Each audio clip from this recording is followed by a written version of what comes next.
वाहेगुरु जी का खालसा, वाहेगुरु जी की फ़तेह। हमारा जीवन कितना अनमोल है। आज हम गुरु नानक देव जी की इस घटना से अपनी ज़िंदगी की कीमत के बारे में जानेंगे। गुरु नानक देव जी जिस समय पटना आए उस समय वहाँ अफ़गानियों का राज हुआ करता था। गुरु नानक देव जी के पास एक रत्न था जो उन्हें गंगा के किनारे मिला था।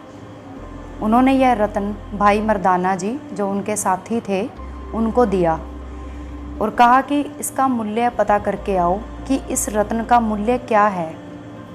भाई मर्दाना जी उस रत्न का मूल्य पता करने के लिए बाज़ार में गए। सब्जी वाले से जब पूछा तो उसने कहा कि इस रत्न के बदले में मैं एक मूली दे दूँगा। लकड़हारे के पास गए तो उसने कहा कि मैं 4 लकड़ियाँ दे दूँगा। कपड़े वाले से जब पूछा उसके पास गए तो वो कहने लगा कि मैं इसके बदले में 2 गज कपड़ा दे दूँगा। ऐसे ही चलते चलते फिर वो एक सुनार के पास गए तो सुनार ने भी उस रत्न की कीमत थोड़ी बहुत ही लगाई और कहने लगा कि इतना मूल्य मैं इसका दे सकता हूँ। सभी अलग अलग मूल्यों का पता करके वह गुरु नानक देव जी के पास वापस चले गए। गुरुजी उसे कहने लगे कि अभी एक और जगह है, इस शहर का सबसे बड़ा एक सुनार है जिसका नाम है सालस राय जौहरी। इस रत्न की कीमत तुम उस जौहरी के पास पता करके आओ। भाई मर्दाना जी उनकी बात सुनकर चले गए। जब वो सुनार से मिले तो वो सुनार उस रत्न को देखते ही हैरान हो गए और उन्होंने बहुत सारा धन सिर्फ दर्शन भेंटा के रूप में ही गुरु नानक देव जी के आगे रख दिया और कहने लगा कि जितना धन चाहे आप ले सकते हैं, इस रत्न की कोई कीमत नहीं है। यह रत्न अनमोल है, यह बहुत कीमती है। इस रत्न के दर्शन ही बहुत भाग्य से होते हैं।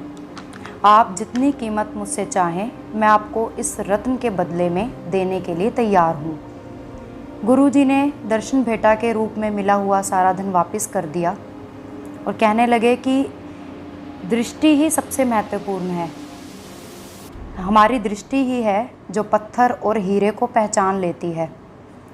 परखने का एक ढंग विद्या भी है, नाप तोल भी है, लेकिन सबसे उत्तम है दृष्टि। दृष्टि अभ्यास और प्रभु की कृपा से ही मिलती है। गुरु नानक देव जी ने पटना में यही संदेश दिया कि हमारी ज़िंदगी इस रत्न की तरह है, इसे व्यर्थ ना करें। कई लकड़हारे की तरह इसे काटते हैं, जलाते हैं। कई लोग सारा जीवन बस दिखावे में ही व्यतीत कर देते हैं, लेकिन कई लोग सालस राय जौहरी की तरह भी होते हैं जिन्हें इस रत्न की कीमत का अच्छे से पता होता है। सालस राय जौहरी की नाम की मैनी संगत आज भी कायम है और गुरु नानक देव जी के भक्तों में से एक ये माने जाते हैं। तो संगत जी, ये सारी घटना हमें ये दिखाती है कि हमारी ज़िंदगी बहुत अनमोल है। अच्छे कर्म करें, खुश रहें और इसे अच्छे से जिएं। यहीं से गुरु नानक देव जी ने ये भी प्रमाण दिया था, हीरे जैसा जन्म है कौडी बदले जाए। वाहेगुरु जी का खालसा, वाहेगुरु जी की फ़तेह।